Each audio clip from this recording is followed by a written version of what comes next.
Rebonjour tout le monde et bienvenue à la deuxième séance de gestion de la maintenance industrielle.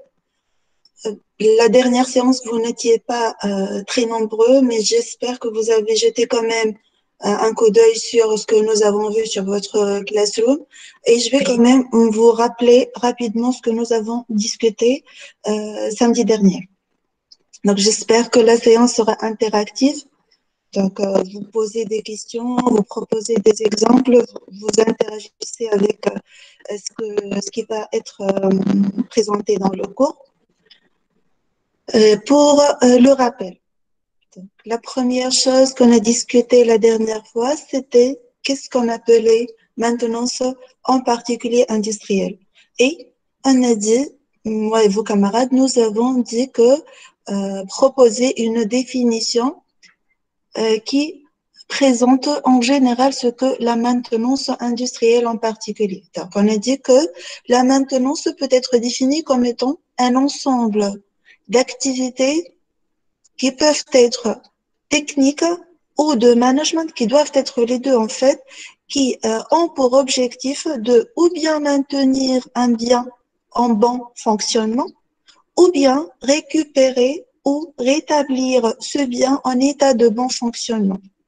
L'état de bon fonctionnement est appelé aussi une fonction requise, c'est-à-dire la cause pour laquelle j'ai acquis ce bien-là. Donc, ensemble d'opérations techniques et de management qui servent à ou bien maintenir ou bien rétablir un bien en bon fonctionnement pour assurer sa fonction requise, c'est-à-dire la fonction pour laquelle le bien a été acquis. Pourquoi maintenance industrielle maintenant? Parce qu'il y a d'autres types de maintenance. On a cité par exemple la maintenance des équipements médicaux qui s'appelle la matériovigilance, la maintenance des équipements informatiques, la maintenance des équipements électriques en particulier. Pour la maintenance industrielle qu'on va étudier pour ce module-là, ça concerne les équipements électromécaniques d'une entreprise manufacturière. Ces équipements peuvent être de trois types. Des équipements de production, des équipements périphériques à la production ou encore des infrastructures, des installations d'éclairage, des installations sanitaires, des installations de chauffage et climatisation par exemple. Donc ça pour les entreprises manufacturières, c'est-à-dire qui produisent des biens.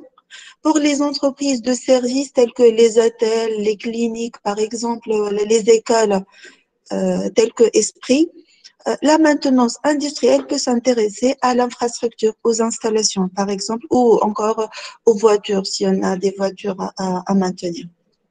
La mission du service maintenance ou de la fonction maintenance dans une chaîne logistique, c'est principalement visible sur trois plans.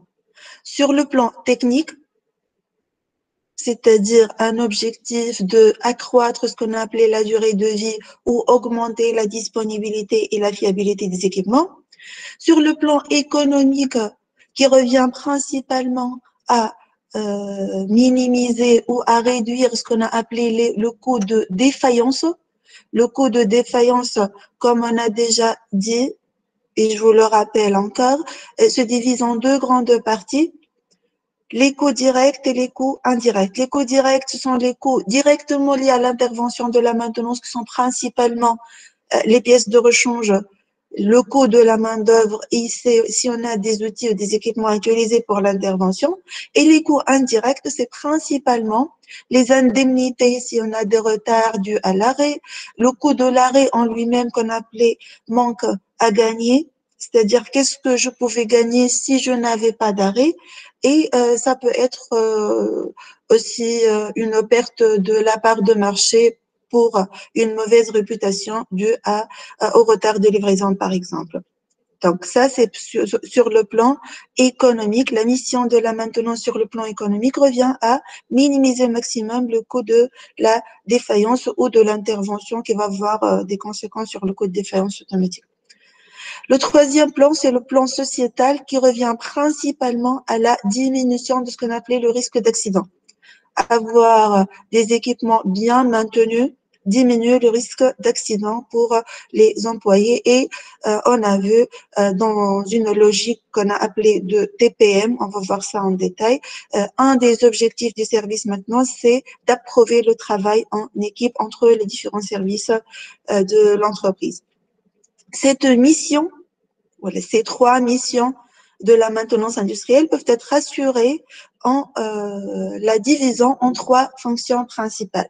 La fonction bureau et méthode qui a pour objectif de la prise de décision stratégique et la planification stratégique. La fonction ordonnancement qui va détailler ces décisions stratégiques en un ordonnancement ou une affectation en préparation de planning par exemple. Et l'exécution ou la réalisation qui est la troisième fonction, et chaque fonction a des compétences, chaque exécutant ou chaque agent qui va travailler dans le service maintenance pour réaliser l'une de ces fonctions doit avoir certaines compétences qui peuvent être techniques, de management ou encore de management financier. Et nous avons fini la dernière séance par un exemple de circulation du flux informationnel dans un service de maintenance, entre le service maintenance et le service production. Donc, vous pouvez voir les détails dans la vidéo déjà partagée sur votre Classroom ou encore dans le support de cours. En asynchrone, je vous ai proposé d'effectuer une recherche bibliographique sur les types et les opérations de la maintenance dans le cas général et la maintenance industrielle en particulier. J'espère que vous avez tous effectué cette recherche-là pour que les objectifs de cette séance soient atteints au maximum. Donc, pour l'objectif de cette séance, si vous n'avez pas de questions sur ce que j'ai présenté comme rappel, je vais passer directement aux objectifs de cette séance-là. Est-ce que vous avez des questions? Des notions qui ne sont pas claires ou quelque chose que j'ai oublié de mentionner? Non? D'accord? Donc, je passe directement à la présentation des types et des opérations de la maintenance dans un premier lieu, puis on va passer à une deuxième partie qui s'intéressera au niveau des interventions en maintenance, comment on définit le niveau dans pour l'application d'une maintenance industrielle, et on va finir par un aperçu sur les politiques et les décisions. Qu'est-ce qu'on appelle décision de gestion de la maintenance? Qu'est-ce qu'on peut prendre comme décision dans un service maintenance? Commençons par les types. Alors, selon la recherche que vous avez effectuée, combien de types de maintenance on peut avoir dans un atelier de fabrication, par exemple? Quels sont ces types-là?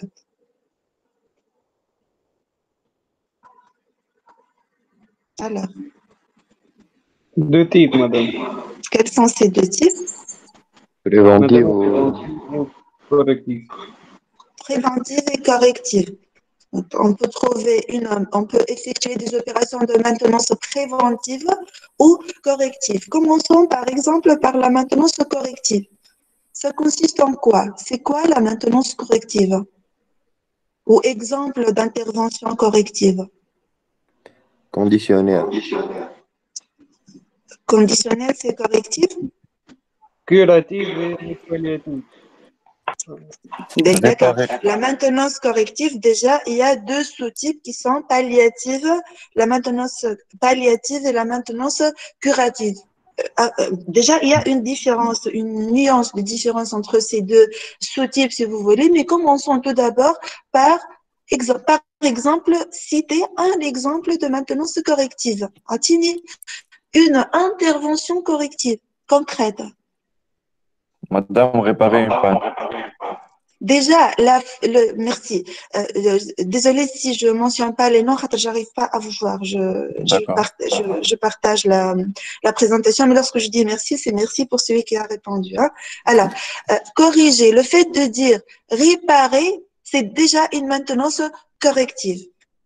Et votre camarade a dit réparer une panne. Déjà, je n'ai pas rappelé la différence entre panne et défaillance. On a dit que panne, c'est un cas particulier de défaillance. C'est le fait Ouais. d'avoir un système qui ne fonctionne plus. Donc, lorsqu'on dit le mot réparer, on parle automatiquement de maintenance corrective. C'est-à-dire, la première chose qu'on peut dire sur la maintenance corrective, c'est que c'est une maintenance qui est effectuée après défaillance, encore mieux que panne. Donc, si on intervient après l'occurrence de la défaillance, on parle d'un type particulier de maintenance qu'on appelle maintenance corrective. Déjà, c'est la première caractéristique. Si on n'intervient que si on a une défaillance, donc cette maintenance est caractérisée d'attitude passive. C'est-à-dire quoi, passive? C'est-à-dire on ne fait rien jusqu'à avoir quelque chose qui ne va pas, jusqu'à avoir une défaillance. D'accord? Pourquoi on fait la maintenance corrective? C'est pour éliminer ce qu'on a comme défaillance ou défaut et récupérer le bon fonctionnement.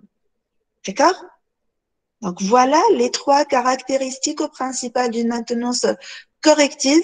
C'est une maintenance qui a lieu après défaillance, dans le cas général panne en particulier. C'est une attitude passive d'attente d'un incident pour interagir et son objectif est d'éliminer cette défaillance-là pour récupérer un bon fonctionnement ou un niveau acceptable de fonctionnement. Comme vous avez dit, on a deux types de maintenance, de sous-types de maintenance corrective qui sont la maintenance curative et la maintenance palliative. La maintenance palliative, c'est lorsqu'on fait un dépannage et la maintenance curative ou corrective lorsqu'on fait une réparation. Maintenant, c'est quoi la différence entre un dépannage et une réparation qui sont deux opérations de la maintenance corrective? Alors, la différence entre panne et correction et panne ou réparation, la différence entre dépannage et réparation, temporel, le dépannage c'est temporel, oui, ça là, merci.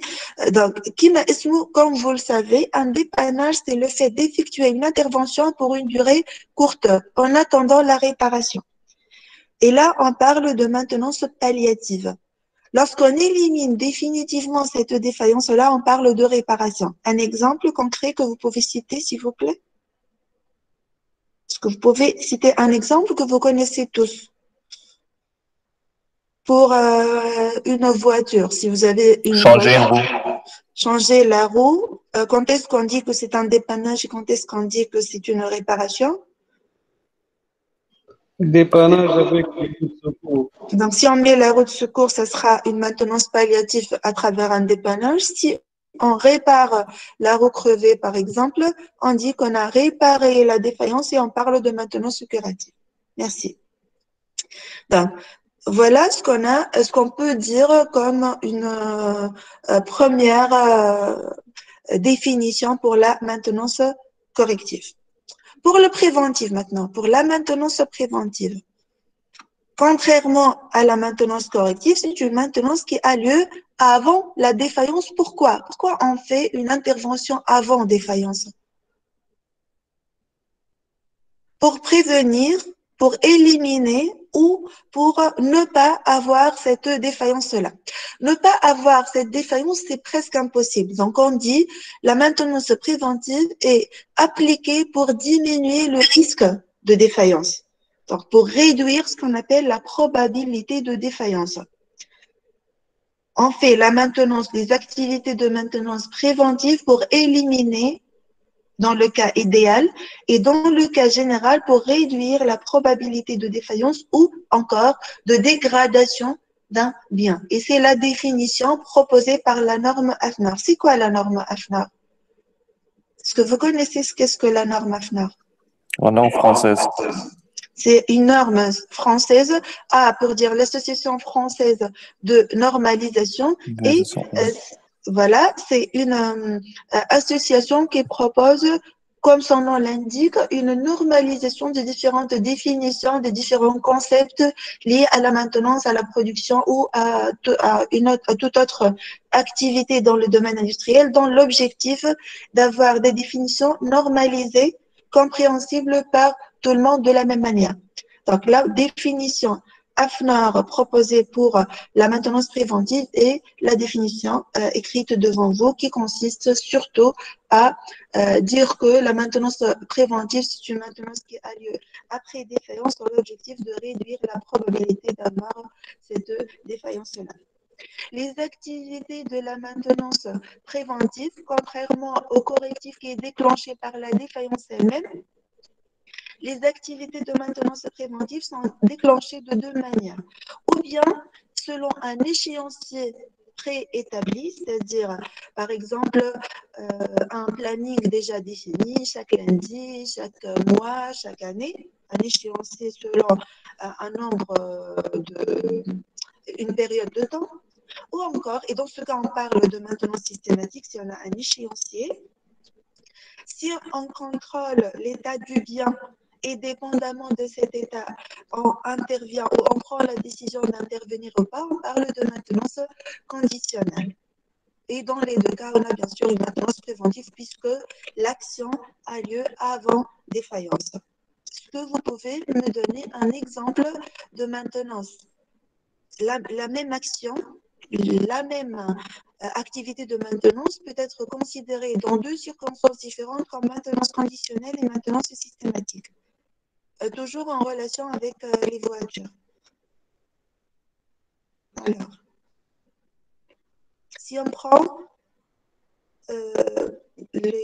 l'approvisionnement en carburant, quand est-ce qu'on parle de maintenance préventive systématique et quand est-ce qu'on parle de maintenance préventive conditionnelle? Qui peut répondre? Quand est-ce que vous achetez le carburant? Comment vous décidez d'acheter un carburant, des carburants? Quand le niveau est Oui. atteint, le niveau de réserve. Voilà. Par exemple, lorsque vous voyez le voyant. Madame, excusez-moi. On vous Oui. entend mal, madame. من الأول ولا؟ بروبليم في الميكرو مدام تاعي. من الأول ولا كان توا؟ لا توا. Ah d'accord. Et je vais me rapprocher un peu. Je n'ai pas de casque malheureusement. Alors, pour l'exemple, est-ce que vous m'entendez maintenant? Ça va? Vous arrivez à m'entendre ou pas? Madame, Non? الصوت يتقطع. D'accord. Je ne sais pas qu'est-ce qui s'est passé. Attendez.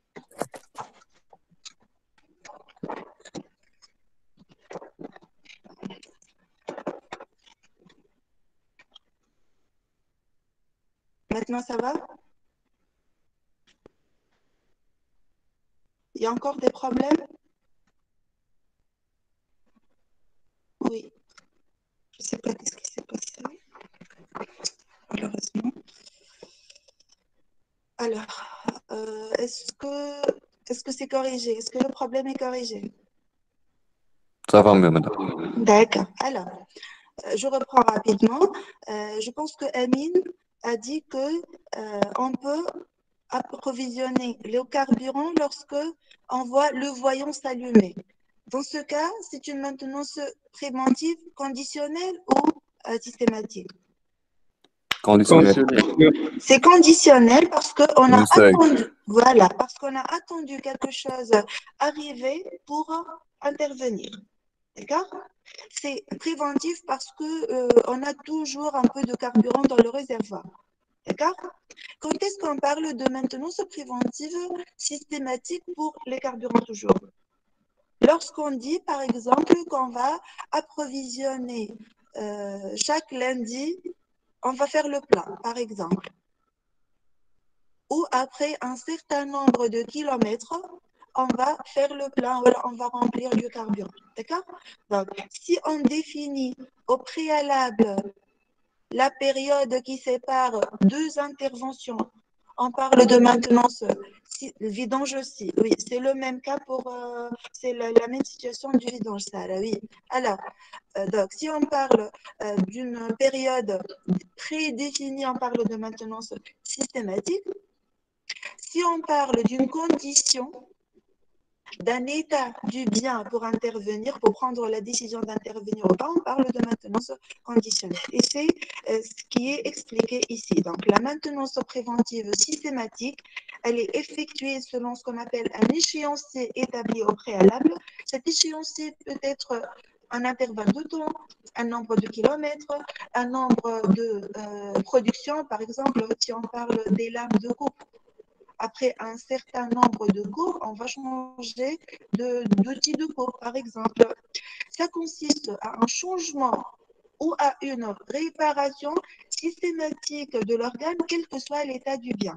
Donc, sans contrôle préalable de l'état du bien, et ce, contrairement à la maintenance conditionnelle, qui est une prise, qui consiste en une prise de décision volontaire d'intervenir ou pas selon l'état de dégradation.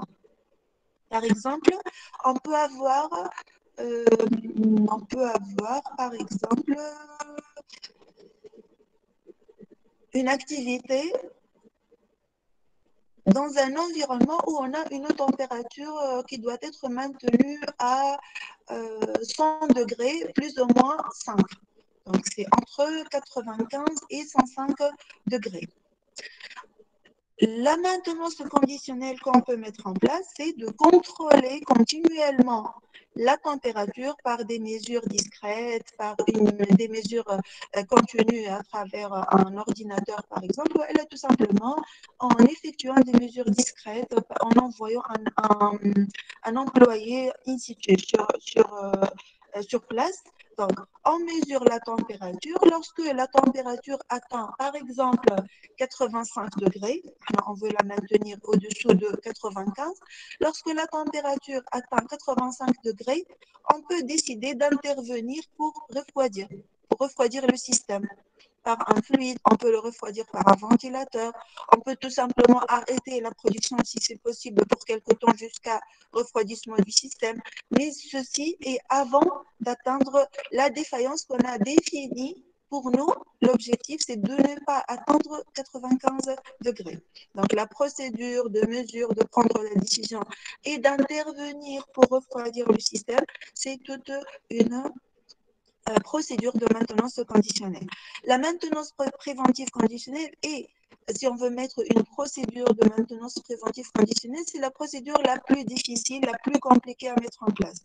Donc, ce n'est pas facile de mettre en place une bonne procédure de maintenance préventive conditionnelle et vous aurez en travail asynchrone de déterminer, vous allez trouver ça sur votre classroom, juste après la fin de la séance, vous allez décrire les différentes étapes de la mise en place d'une maintenance préventive conditionnelle et proposer un exemple concret. Donc, vous allez trouver qu'il y a, dans le cas général, 9 étapes pour la mise en place de la maintenance conditionnelle, préventive conditionnelle, et pour chaque étape, vous allez proposer, pour l'exemple choisi, qu'est-ce qu'on peut faire exactement. D'accord ? Vous allez trouver les détails de ce que vous ai demandé dans votre classroom. Donc, pour résumer, nous avons jusqu'à présent présenté deux types de maintenance. Maintenance corrective avec ses deux sous-types palliative et curative et une maintenance préventive avec les deux sous-types, préventive conditionnelle et préventive systématique. La différence principale entre ces deux types de maintenance, c'est le fait d'avoir lieu avant la défaillance pour le préventif et après la défaillance pour le correctif. Et on a un troisième type de maintenance que vous n'avez pas cité qui connaît le troisième type de maintenance. Vous allez Prévisionnel. Prévisionnel. on va revenir à prévisionnel. Oui. Je vais juste... Amine, on va revenir à la maintenance prévisionnelle. C'est un type différent du préventif, mais ce n'est pas un troisième type de maintenance. C'est plutôt la maintenance améliorative. Voilà, c'est la maintenance améliorative qui est un niveau avancé de maintenance qui n'est pas effectué par toutes les entreprises parce que ça nécessite des compétences polyvalentes, ça coûte de l'argent et on n'a pas toujours besoin de cette intervention-là. Déjà, de ce type d'intervention-là. Déjà, ça peut avoir lieu avant et après la défaillance. C'est une intervention intervention profonde qui consiste à modifier en profondeur l'équipement, la méthode d'utilisation de cet équipement-là. Si on aura du temps, on va détailler ce type de maintenance, troisième type de maintenance, mais ce qui est à retenir, c'est qu'il y a 3 types de maintenance avec le préventif et la correctif. On doit toujours considérer la maintenance améliorative, bien que ce n'est pas effectué par toutes les entreprises industrielles. Ça consiste à se débarrasser définitivement des défaillances. Je vais vous expliquer tout à l'heure qu'est-ce que ça veut dire définitivement. Et ça nécessite une réflexion pour éliminer ce qu'on appelle les causes racines du problème. Je vais vous expliquer tout à l'heure qu'est-ce qu'on appelle, c'est quoi la différence entre cause et cause racine, cause directe et cause racine, et envisager des remèdes qui vont aboutir à une élimination définitive de ces causes racines-là. L'application,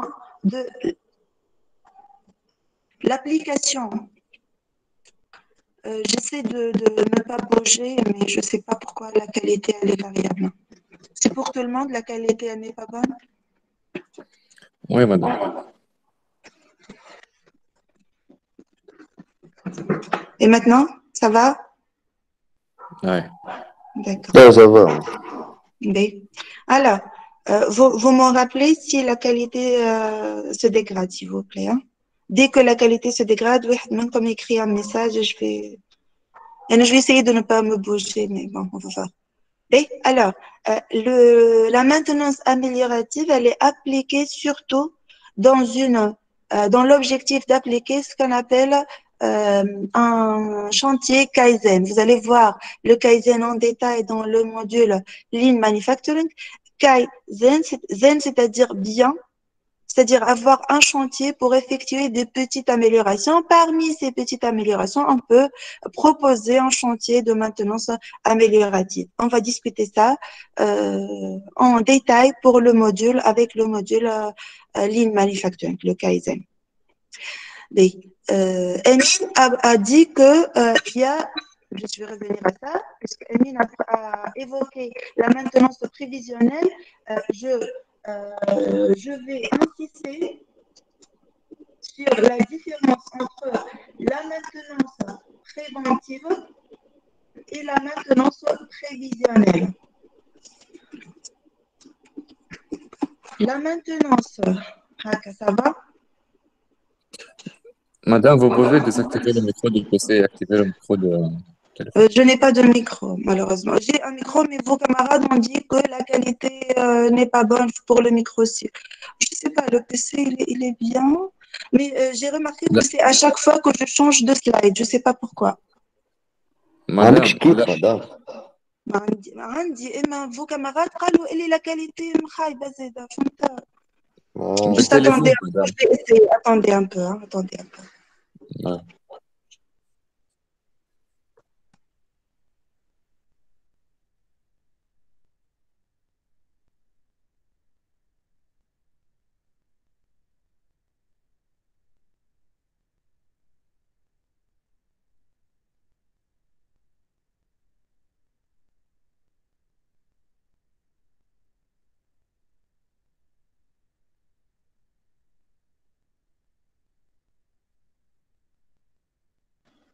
Est-ce que comme ça, vous jugez que c'est mieux? Beaucoup plus mieux. Oui, madame, c'est mieux. D'accord, beaucoup mieux, merci. Donc, on continue comme ça. Oui. D'accord. Alors, la remarque était par rapport à la différence entre maintenance prévisionnelle et maintenance préventive. On a défini la maintenance préventive et on a dit que c'est une maintenance qui a lieu avant, défaillance. D'accord? Pour la maintenance prévisionnelle, je pense que vous ne connaissez pas la différence. Vous avez une proposition de définition pour le prévisionnel. Madame, prévisionnel, c'est-à-dire Mhm. euh, Mhm. madame, des prévisions, madame, des tableaux, des résultats, Oui, il y a des tableaux, il y a des précédents. résultats. Oui, mais Madame, la les différence. prévisionnels, on Ah, surveille, allez. on suit la dégradation de la machine, on surveille avec des méthodes bien déterminées que ce soit des caméras thermiques ou la vibration, ou par l'œil normal de l'opérateur, et on décide quand il faut interagir pour éviter la défaillance. Mais ce que Mohamed Amin a dit, c'est quoi? C'est quel type de maintenance? C'est exactement la maintenance conditionnelle, Amin. Conditionnel. C'est une maintenance anticipée, madame. Même le préventif, c'est anticipé. Mais ce que Mohamed Amin a dit, c'est exactement la définition de la maintenance préventive conditionnelle. Il a même cité l'infrarouge ou l'analyse vibratoire comme technique de maintenance conditionnelle. Tu as fait maintenance, Mohamed Amin? Licence en maintenance? Non, Ou la fabrication? mais on a étudié une D'accord. matière maintenance La conditionnelle. fabrication, d'accord. Donc, tu as fait IZ, je suppose. Mais, alors, je vais vous dire rapidement la différence. Lorsqu'on parle de maintenance préventive, on sait exactement qu'est-ce qu'on va éviter. C'est-à-dire, on définit la défaillance, on connaît déjà une défaillance. Déjà, la procédure de maintenance préventive, c'est par rapport à une seule défaillance. C'est-à-dire, chaque défaillance, elle a sa propre procédure de maintenance préventive. Donc, lorsqu'on parle de préventive, on sait déjà de quoi on parle. On dit déjà la défaillance sur laquelle je vais travailler.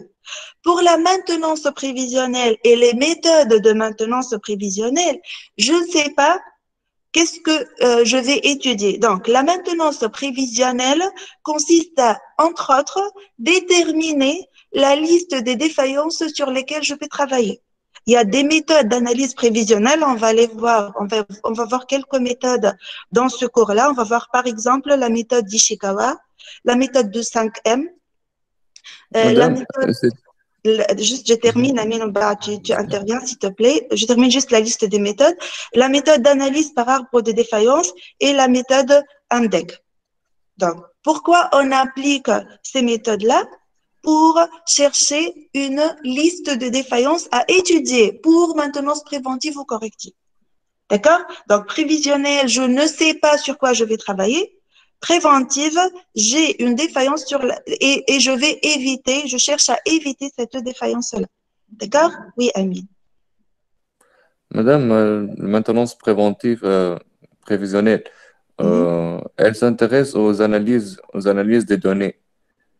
Et Ça par peut la suite, on être, oui, prévoit. oui, on Ouais, doit utiliser une analyse, que ce soit de l'historique, du dossier technique, oui, c'est ça. du chronométrage ou autre, pour effectuer une analyse prévisionnelle.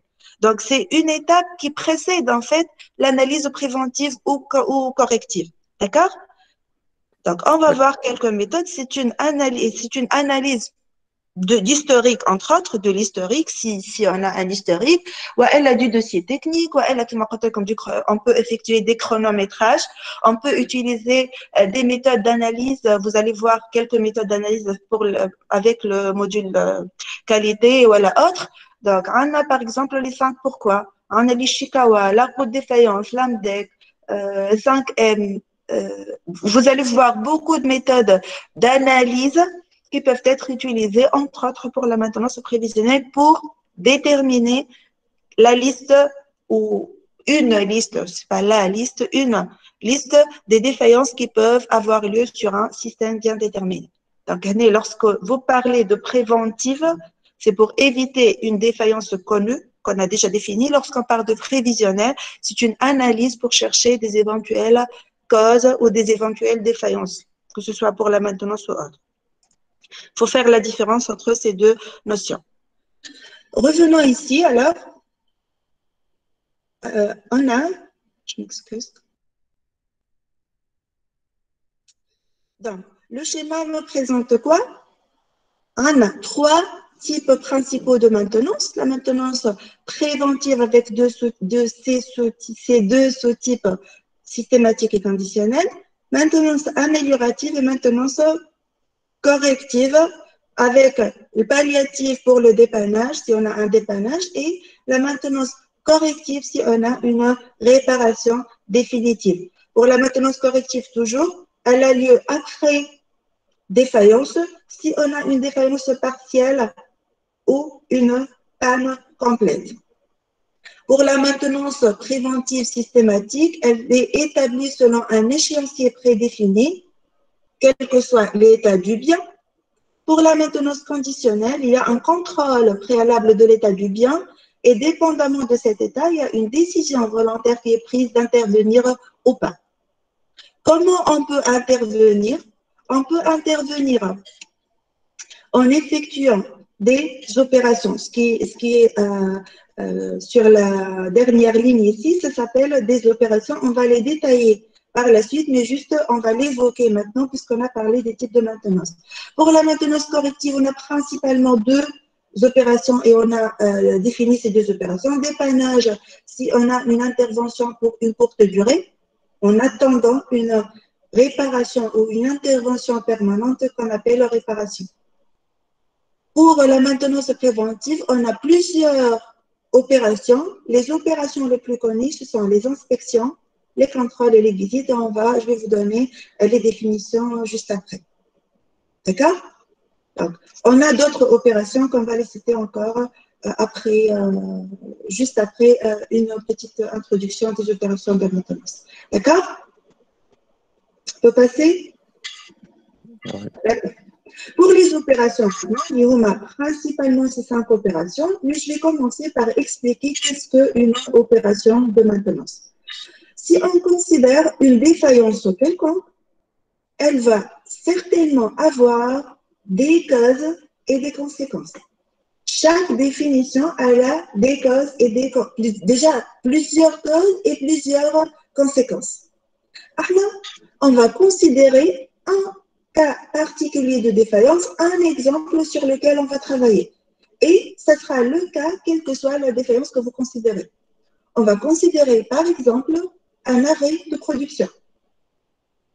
Bien sûr, ce n'est pas un arrêt planifié, hein, un arrêt pour défaillance. J'ai une chaîne de production qui ne fonctionne plus, par exemple. Qu'est-ce qui peut être la cause ou les causes de cette défaillance-là? Pourquoi on peut avoir un arrêt de production? Tout simplement.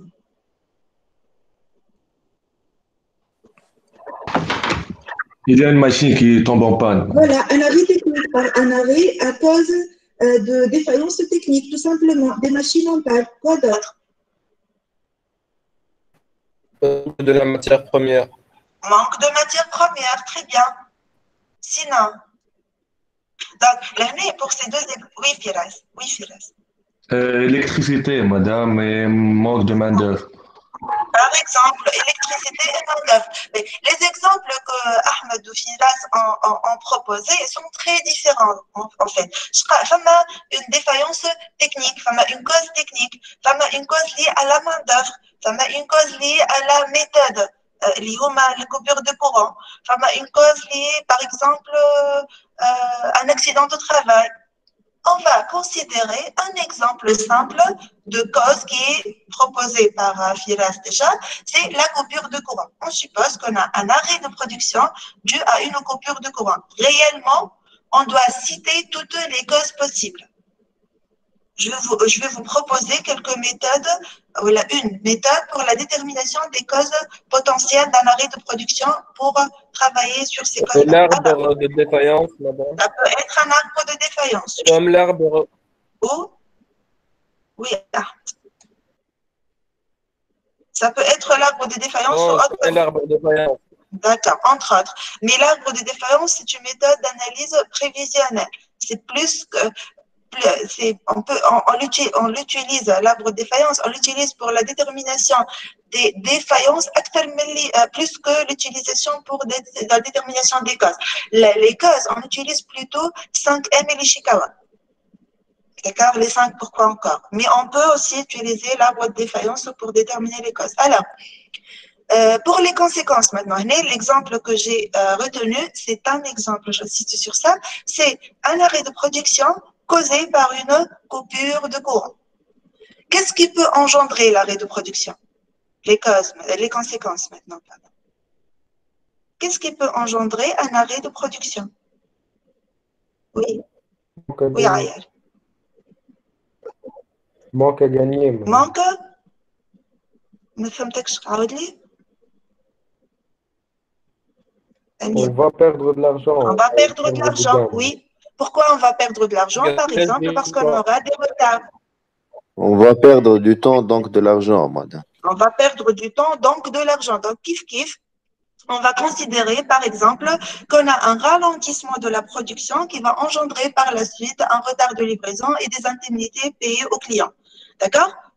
Mais si on va chercher maintenant, pourquoi on a eu une coupure de courant? Donc, on va approfondir l'analyse. Pourquoi on peut avoir une coupure de Facture courant? non payée. Facture non payée, facture non payée. Sinon, pourquoi on peut avoir un défaut technique, tout simplement? De la part de Une panne technique, voilà. Je peux avoir une panne technique. Je peux avoir plusieurs causes de la coupure de courant. Donc, dans ce cas, on dit quoi?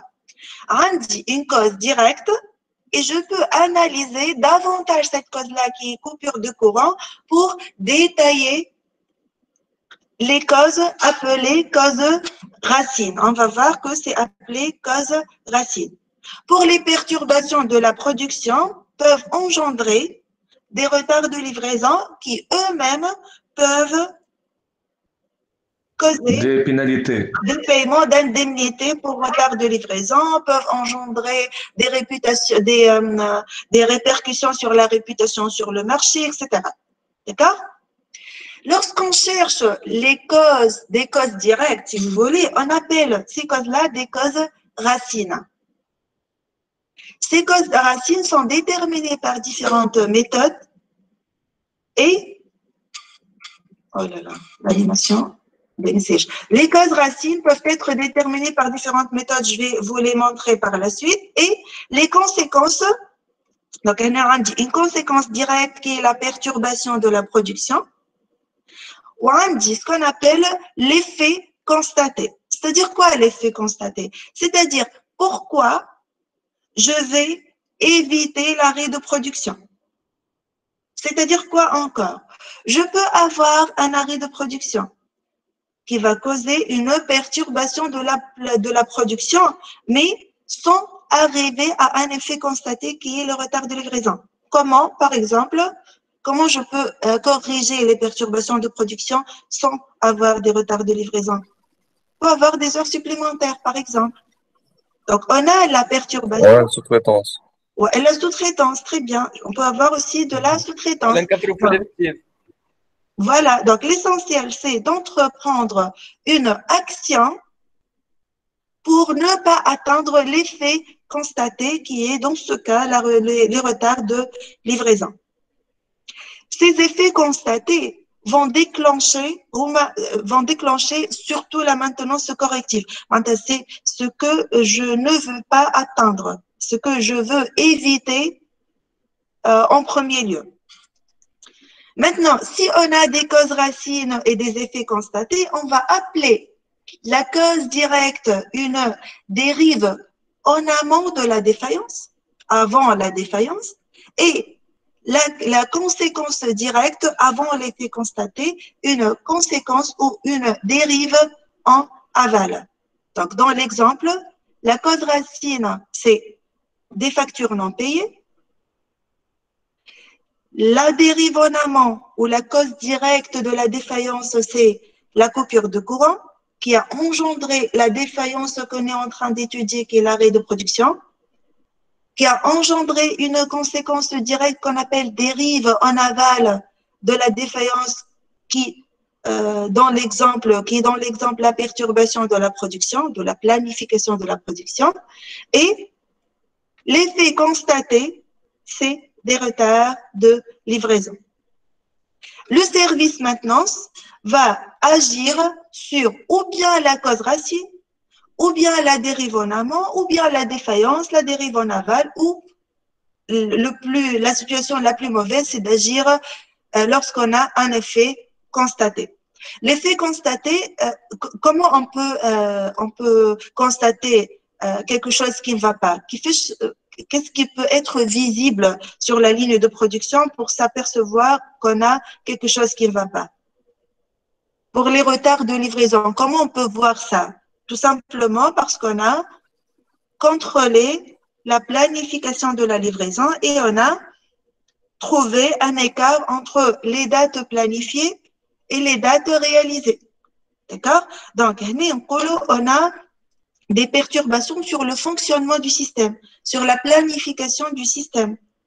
On peut constater, dans un deuxième exemple, des non-conformités des produits. Moi, dans l'exemple hédin. Dans d'autres exemples, on peut constater des non-conformités. Je m'en ai des non-conformités. Par exemple, Les pièces rebutées, madame. qui fait, je suis là, ça me fait un texte. Les pièces, les produits rebutés, madame. Des pièces produites qui ne sont pas conformes au cahier de charge. C'est-à-dire, par exemple, pour dire que j'ai une bonne production, je dis, elle est sur 100 pièces, je dois avoir 90 bonnes pièces.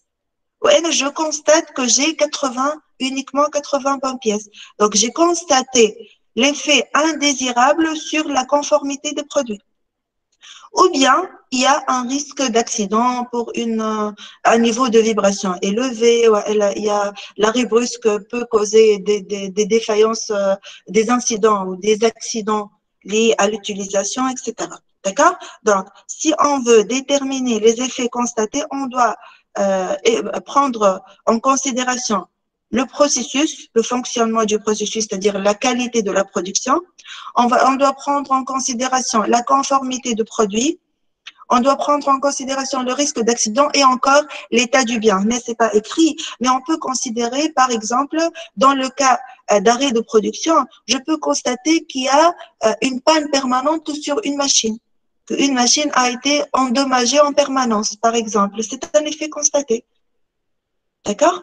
Donc, le service maintenance va considérer, juste ce que j'ai dit sur le diagramme Ishikawa, on peut utiliser le diagramme Ishikawa pour déterminer les causes racines. Est-ce que vous connaissez ce que le diagramme Ishikawa? Cause-effet aussi, ça s'appelle le diagramme cause. Oui, madame. Oui, Oui. c'est un diagramme, voilà, c'est un diagramme de poisson. Ishikawa, c'est une méthode et la méthode 7M ou 5M, c'est une autre méthode. Donc, c'est un diagramme sous la forme de tête de poisson. On met l'effet à la tête de poisson et on va chercher les causes qui peuvent engendrer cet effet-là. Votre deuxième exercice en travail asynchrone, vous allez considérer ce même exemple d'arrêt de production et vous allez chercher les causes racines en utilisant le diagramme Ishikawa et la méthode 7M. D'accord? Donc, vous avez deux exercices. Le deuxième exercice, c'est de chercher toutes les causes racines d'un arrêt de production sur un système en utilisant le diagramme Ishikawa et les 7M. D'accord? Les deux diagrammes, madame. Vous allez trouver les détails sur votre classement. Je crois que Tamir. قلت لك les deux diagrammes ولا واحد ولا نستعملوا une seule Ishikawa, qu'est-ce que vous allez mettre sur Ishikawa? Vous pouvez mettre partie 1, partie 2, partie 3 du système. Vous pouvez mettre partie électrique, partie mécanique. Vous allez mettre les 7M. Je nomme les 7M en fait. Ce sont 7 mots qui commencent par la lettre M et qui englobe tout l'environnement de la défaillance, si vous voulez. Donc, vous avez déjà cité presque 5M tout à l'heure, Ahmed Amin ou Firas. Donc, vous avez méthode, matière première, matériel, milieu, main-d'œuvre. Les 5. Et puis, Zedo enfin, 8M. Parfois, moyen aussi, oui. Donc, vous allez mettre les 7M sur le diagramme Ishikawa, Amin. Donc, vous allez main-d'œuvre aussi. Donc, vous allez utiliser le diagramme Ishikawa et intégrer la méthode 7M dans le diagramme Ishikawa. D'accord? D'accord, j'ai compris, madame. Pour chercher les causes racines d'un arrêt de production. Mais, alors, le service maintenance, il va considérer la situation suivante. Il a une défaillance d'arrêt de production causée par une dérive en amont qui est la coupure de courant causée par le cas particulier de facture non payée.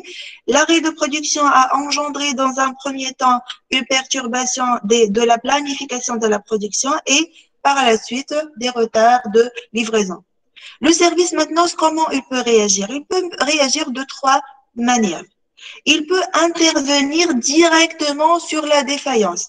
Donc, il n'intervient que si l'arrêt de production a lieu. Et dans ce cas, on parle d'attitude corrective, bien sûr. Pourquoi? Parce que la défaillance a déjà eu lieu. De même si on intervient sur les perturbations de la production ou sur l'effet constaté, bien sûr. Hein. Donc, si on intervient sur la défaillance ou après la défaillance, on dit qu'on cherche une élimination provisoire de la défaillance. Pourquoi provisoire? Parce que, en fait, lorsque j'interviens sur l'arrêt de production, qu'est-ce que je vais faire? Je vais tout simplement reprendre la production. C'est-à-dire quoi? On dit une coupure de courant, je peux utiliser un groupe électrogène pour reprendre la production, tout simplement. Et provisoire, parce que la coupure de courant, la cause qui a engendré cette défaillance-là, peut revenir. On dit on élimine provisoirement, c'est-à-dire pour cette fois, on va éliminer la défaillance qui est arrêt de production. Deuxième attitude, c'est d'intervenir sur la dérive en amont. Dans ce cas, la coupure de courant. Et dans ce cas, on dit qu'on va contrôler ou surveiller la dérive en amont de la défaillance. Qu'est-ce qu'on peut faire, par exemple, dans ce cas? On peut jouer un arme pour éviter la coupure de courant. Un groupe électrogène en parallèle. Voilà. Je paye la facture. Très bien. Payer de facture, c'est pas éviter la coupure de courant. On a agi sur la cause racine dans ce cas, si on veut payer. En urgence, madame. Simplement, oui. Ça peut être payer la facture pour cette fois. Quand on dit des factures non payées, je vais les payer. OK. D'accord?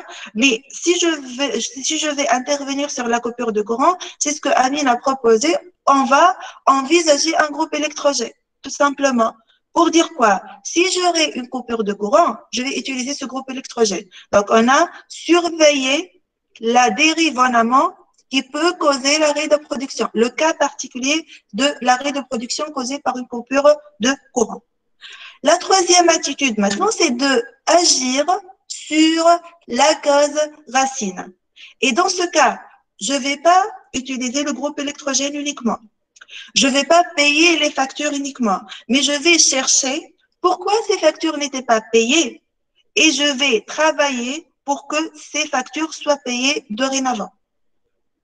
Vous voyez? Donc, dans ce cas, on dit qu'on cherche une élimination définitive de la défaillance. C'est-à-dire, je vais travailler sur la cause racine facture non payée pour ne jamais avoir cette cause racine et ne jamais avoir par conséquence un arrêt de production dû à des factures non payées. D'accord? Vous voyez la différence entre préventive et améliorative dans ce cas? Oui, madame. D'accord.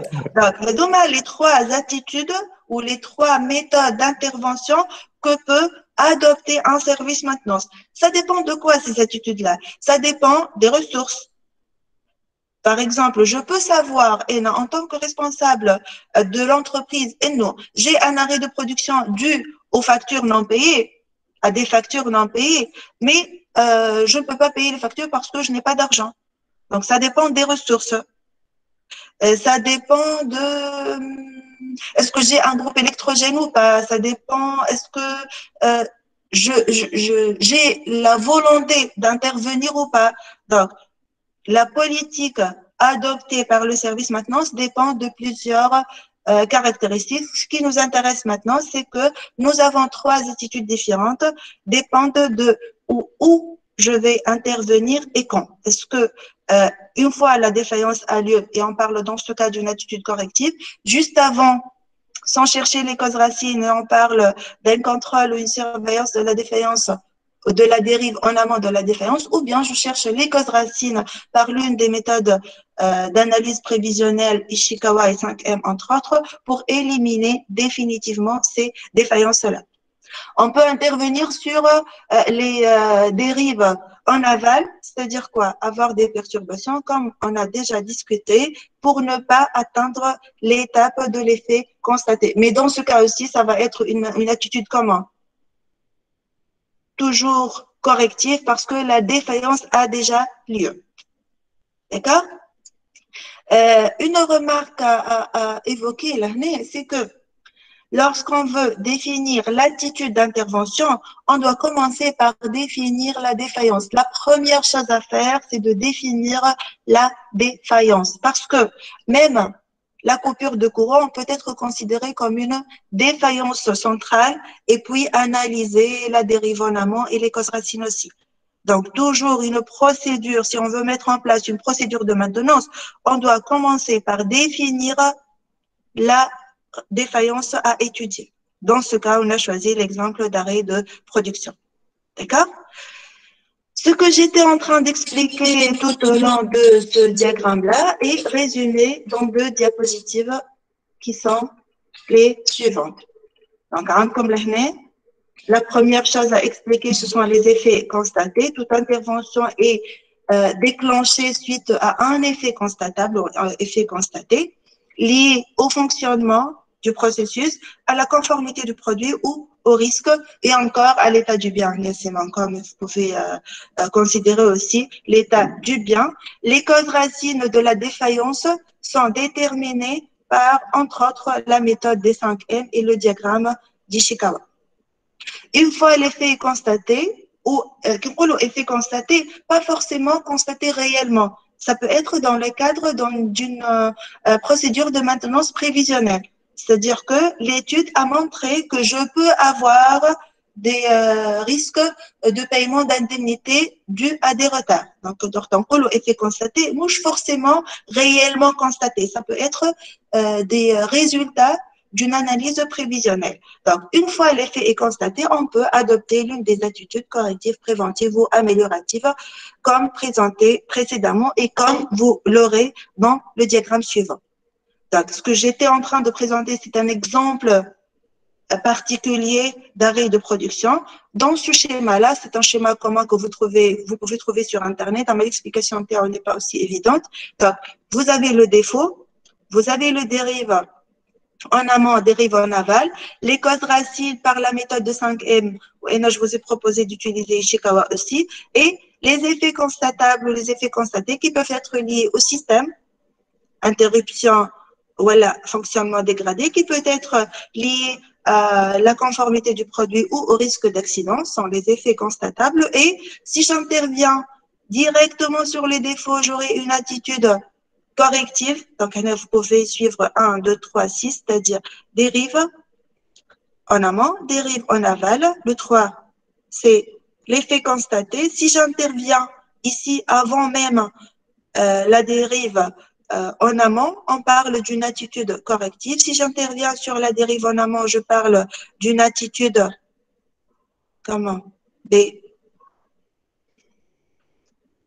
préventive. Et si j'agis sur la cause racine, j'ai une attitude améliorative. Pour l'attitude ou l'intervention corrective, je cherche une élimination provisoire. Pour l'attitude préventive, je cherche un contrôle ou une surveillance de la défaillance. Et si j'agis sur la cause racine, je vais éliminer définitivement cette défaillance-là. Donc, vous avez l'exemple, l'explication et le chemin global ici pour expliquer les différentes opérations qui peuvent avoir lieu ou attitudes qui peuvent avoir lieu en relation avec une défaillance bien déterminée. Pour les opérations maintenant, si vous n'avez pas de questions ici, vous avez des questions? Non? D'accord? Non, madame. D'accord. J'espère que c'est parce que c'est clair, hein? C'est pas clair. D'accord. Oui. Pour les opérations, lorsque je vous ai montré le graphe qui présente les différents types de maintenance, on a dit que la dernière ligne, ça correspond aux opérations de maintenance. Pour le correctif, on a déjà discuté ça pour le dépannage et la réparation. Pour la maintenance préventive, on a principalement 3 opérations qui sont l'inspection, le contrôle et la visite. Est-ce que vous avez une idée sur la différence entre ces 3 opérations-là? Elle a des exemples d'inspection, de contrôle et de visite. Est-ce que quelqu'un peut me donner ou bien la définition ou bien des exemples pour ces 3 opérations? Non? D'accord? Je vais vous expliquer moi-même la différence sur ces 3 opérations. En fait, on va laisser à part pour le moment la visite. On va s'intéresser à... Oui, oui, Amine. Inspection, c'est-à-dire contrôler sans annoncer le contrôle. C'est ça? Contrôler sans? Sans, sans, معناتها من غير ما نعطيو الوقت للكنترول نتاعنا. Ouais, le fait de contrôler. Visuellement, معناها.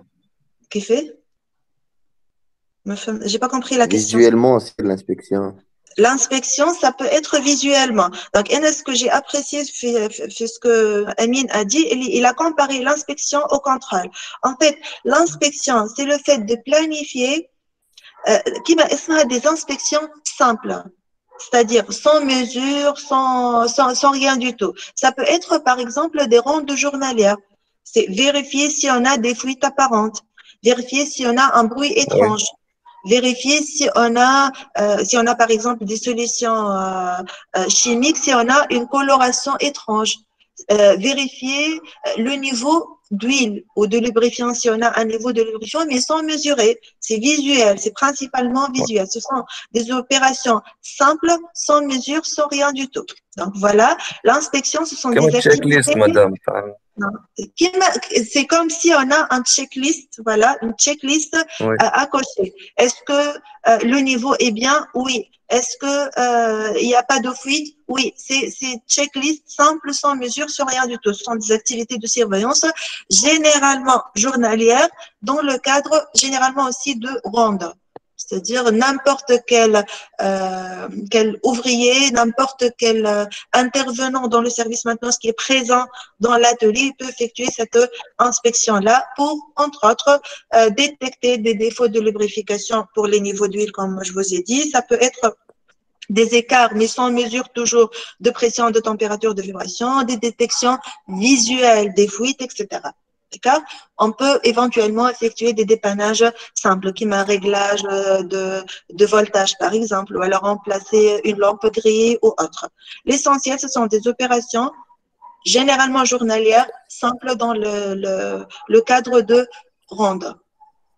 Pour le contrôle, maintenant, le nom l'indique, comme le nom l'indique, le contrôle, ça consiste à une comparaison d'une valeur existante, d'une valeur présente à un seuil ou un niveau ou une référence. La référence peut être une norme, peut être un seuil imposé par la direction, peut être un seuil imposé par la production, par la maintenance ou autre. Donc, il y a un jugement, il y a une décision à prendre.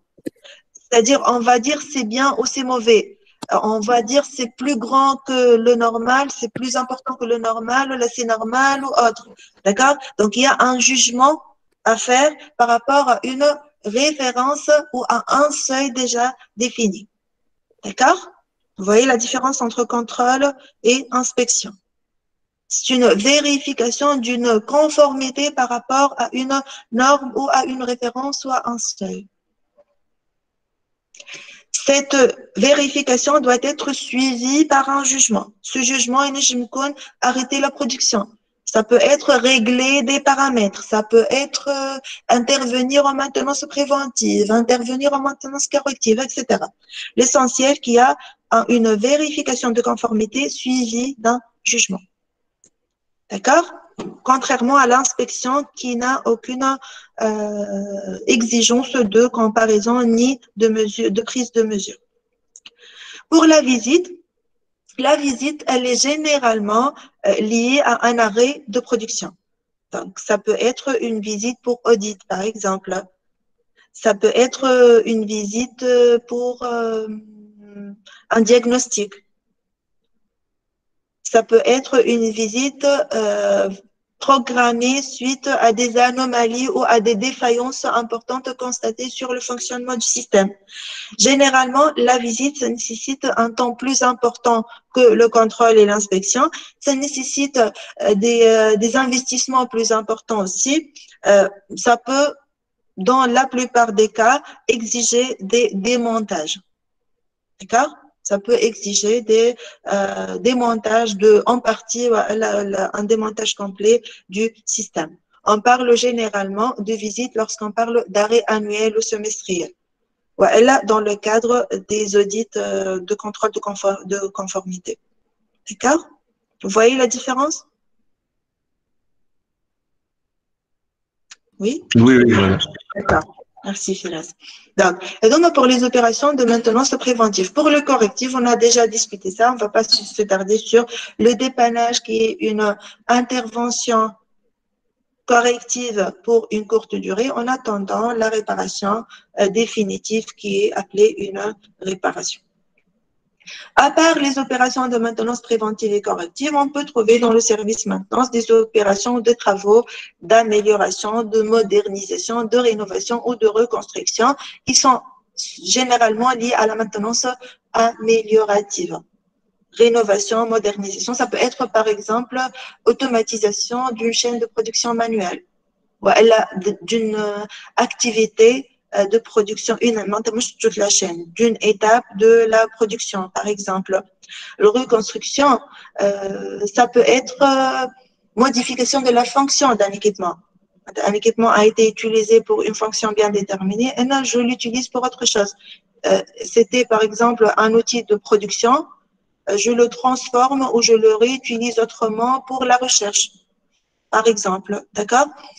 Ces travaux-là sont considérés comme des travaux ou des opérations de maintenance aussi. Les cadres qui sont présentés ici sont en relation généralement à la maintenance améliorative surtout. Donc, voilà ce que nous avons à dire sur les opérations de maintenance industrielle en particulier. On va passer maintenant au niveau de maintenance. À votre avis, qu'est-ce qu'on appelle un niveau de maintenance? C'est quoi le niveau de maintenance?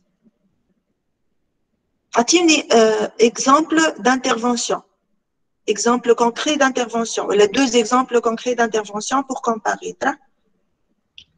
Changement de roulement et nettoyage de De machine. poste-travail. Par exemple. Nettoyage journalier de poste-travail et changement de roulement par démontage pour faire la différence. Là, je un changement de roulement simple. Oui, d'accord. Changement de roulement qui nécessite un démontage de l'équipement et nettoyage du poste. Est-ce que si on veut comparer ces deux interventions, est-ce qu'il y a une différence entre ces deux interventions? Bien évidemment, oui, à part le côté technique. Hein? oui, le niveau de la maintenance.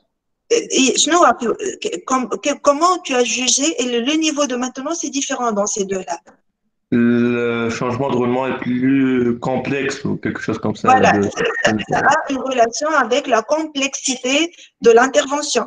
Très bien. L'utilisation des outils, madame, de maintenance.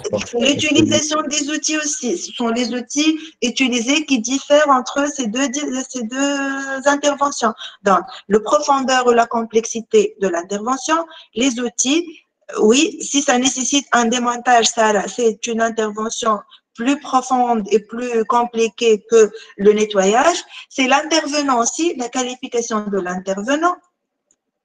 La fréquence peut intervenir sur la définition du niveau aussi. Donc, grosso modo, ce qui diffère un niveau, merci pour l'exemple, Firas, ce qui diffère un niveau de maintenance à un autre, on a trois caractéristiques. La première caractéristique, c'est l'intervention en elle-même, le niveau de complexité, de profondeur de l'intervention. La qualification de l'intervenant comme deuxième critère et les moyens utilisés pour le troisième critère. Donc, la profondeur ou la complexité. 4 niveaux, madame. Non. Qui fait la question? 4 niveaux, Romain. 5, on va voir. Juste comment on va faire. Romain, 5 ou 3, on va voir. On peut considérer que c'est 5 ou on peut considérer que c'est 3. On va commencer par 5, on va attendre comment on peut les transformer en 3. Donc, comment on fait la différence entre un niveau et un autre? C'est la profondeur ou la complexité de l'intervention, les moyens d'intervention utilisés et les qualifications du personnel d'intervention. Pour juste ce que j'étais en train de dire, selon toujours la norme AFNOR. Le lieu est, je m'en ai le lieu, ça. Qu'est-ce que tu veux dire par lieu? Est-ce que c'est dans l'atelier où ça doit être externalisé, par exemple? C'est ça?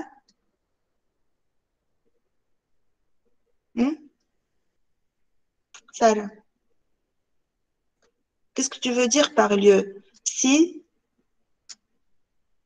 local, si sur place ou donc si on va exécuter l'intervention dans l'atelier, on est obligé de sous-traiter, par exemple, d'externaliser l'intervention. Oui, ça peut avoir une influence sur la définition du niveau aussi. Très bien, ça. Alors, ce que j'étais en train de dire, les exemples cités sur la qualification du personnel et les moyens requis sont présentés sur la figure suivante. Donc, toujours lorsqu'on parle du niveau, généralement, on les présente sous forme de pyramide. Les interventions les plus communes, les plus fréquentes, les plus existantes dans le service maintenance, il y a les niveaux 1.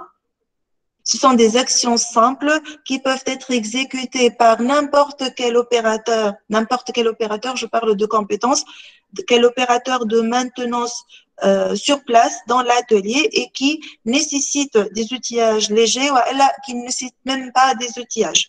C'est-à-dire ça peut être des réglages simples ou tout simplement l'inspection, c'est une action de maintenance du niveau 1. L'inspection pour la maintenance préventive, c'est le niveau 1, par exemple. Pour le deuxième niveau, peut être exécuté par exemple par un technicien et dans l'atelier toujours, il peut avoir besoin en plus des outillages légers de pièces de rechange par exemple. Et ce que je suis en train de citer, ce sont des exemples parce que le niveau 2 pour une entreprise peut être le niveau 3 pour une autre.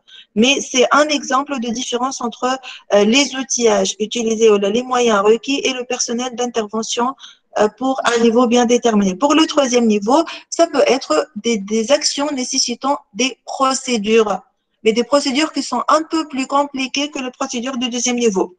Peuvent être exécutées par des techniciens spécialisés ou encore nécessiter des appareils d'intervention. Mouche des pièces de rechange des outillages, mais on peut dans ce cas avoir besoin d'appareils et à partir de là, on peut envisager une sous-traitance que ce soit dans l'atelier ou en dehors de l'atelier. D'accord? Les appareils d'intervention sont assez coûteux pour la maintenance et on n'a pas intérêt d'avoir des outillages ou des appareils qui sont utilisés une seule fois par an, par exemple.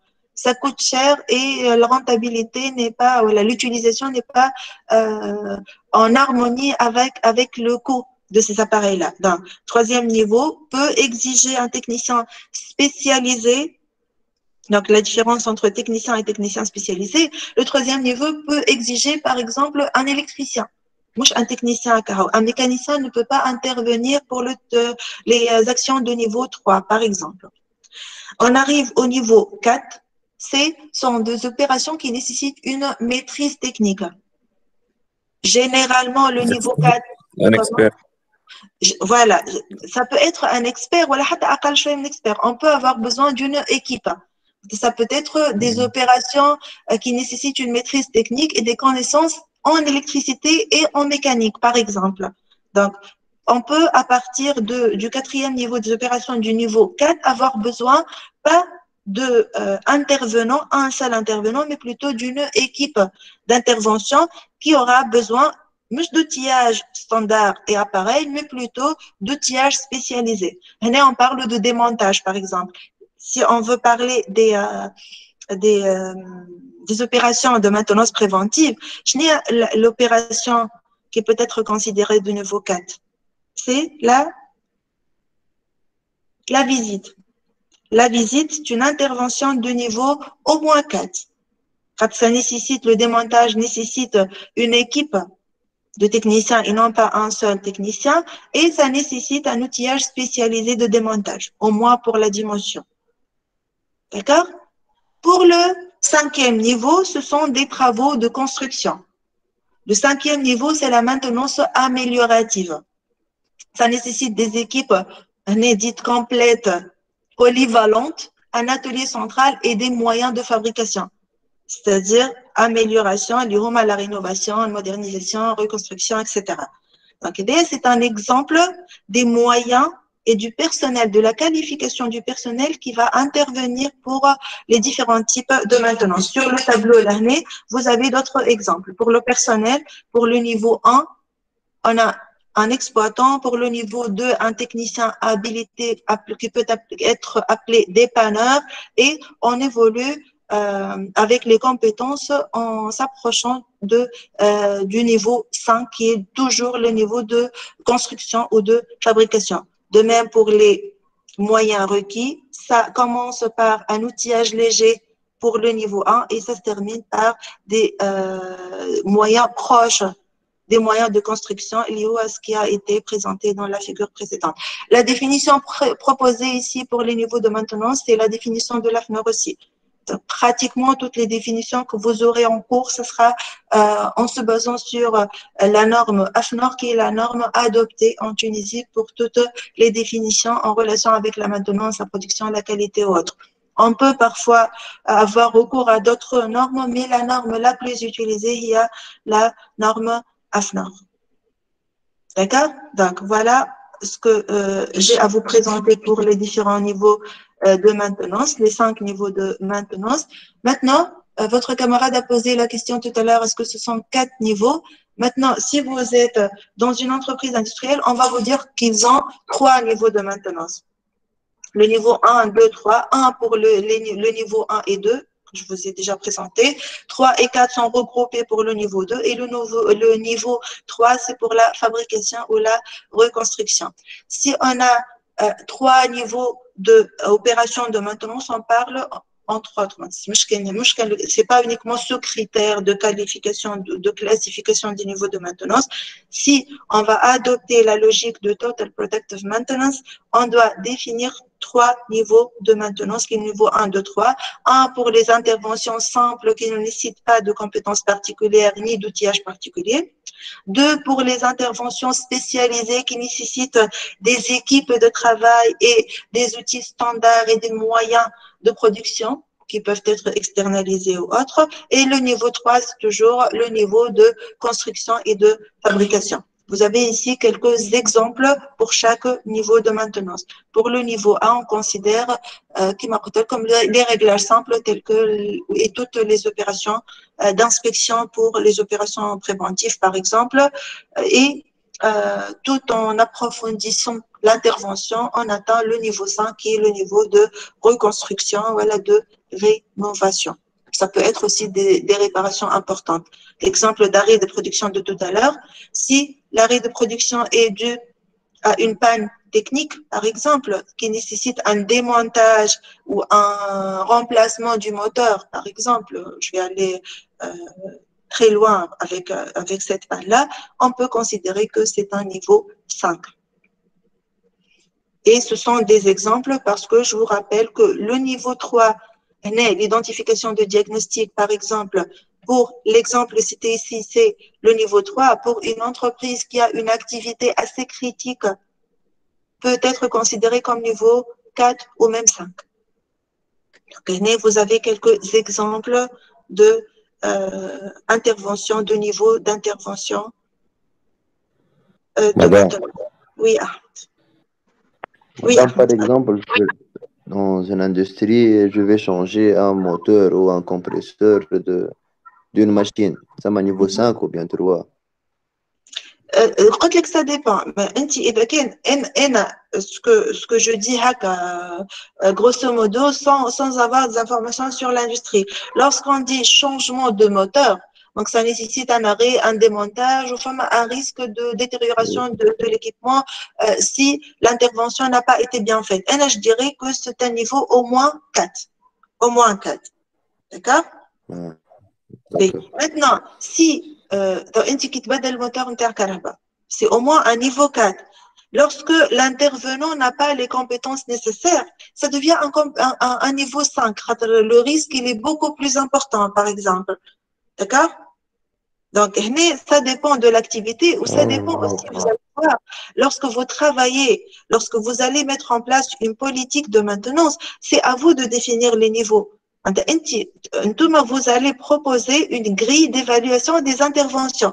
Une logique. Si on a une intervention qui nécessite un démontage, on ne peut pas considérer que c'est un niveau 1, par exemple. Mais entre 4 et 5, ça revient à l'entreprise, ça revient aux compétences qui sont présentes dans l'entreprise. Ça dépend de la nature de l'équipement. D'accord?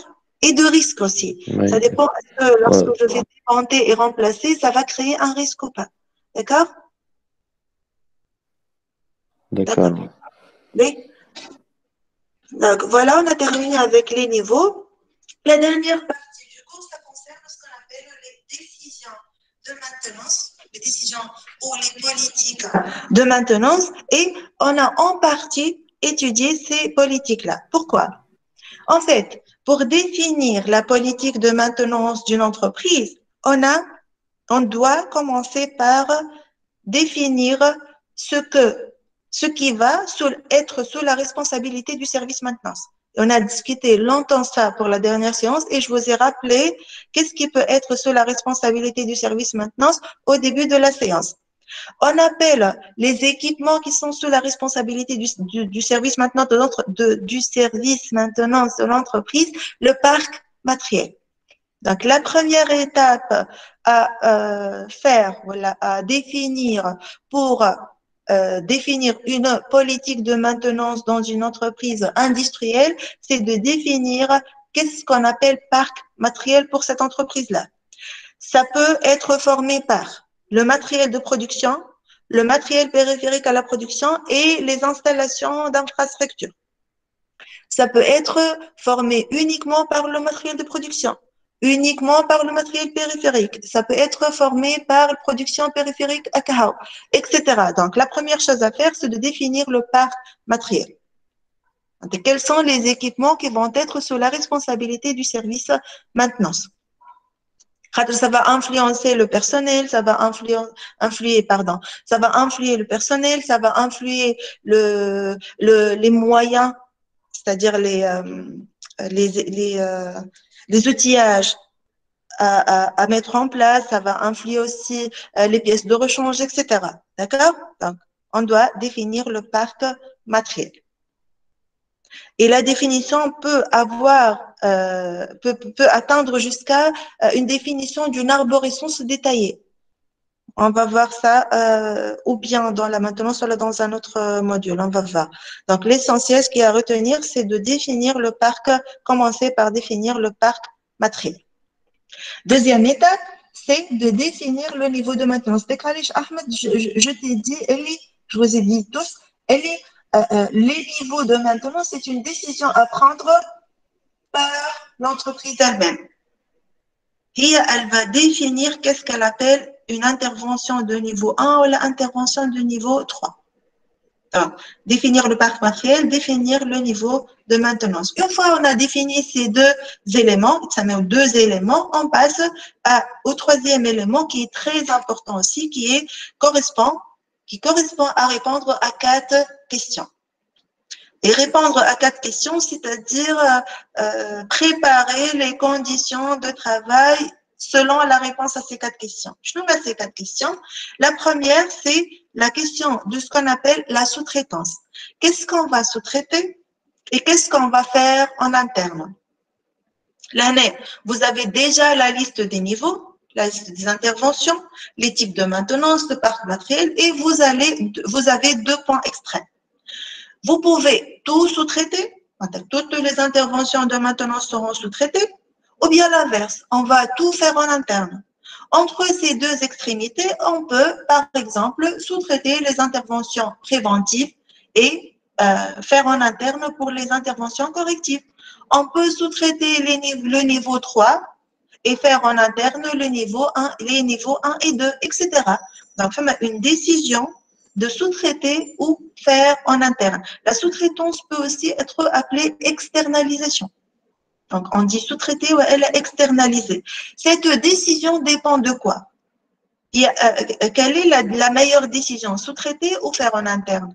Qui peut répondre ici? Selon le coût, madame. Ça va dépendre du coût. Merci. Je mérite, ça peut dépendre du coût. Donc, je contrôle. Voilà, je calcule qu'est-ce que ça peut coûter de sous-traiter, qu'est-ce que ça va coûter de faire en interne et je décide par rapport au moins cher. Ça peut être un critère de décision. Sinon, est-ce qu'il n'y a que ça? Quels sont les avantages de la sous-traitance, par exemple? Si je sous-traite, qu'est-ce que je veux gagner? Je vais gagner Garantie, madame. Ça va être, je vais avoir une garantie parce que le sous-traitant va être spécialiste dans la matière.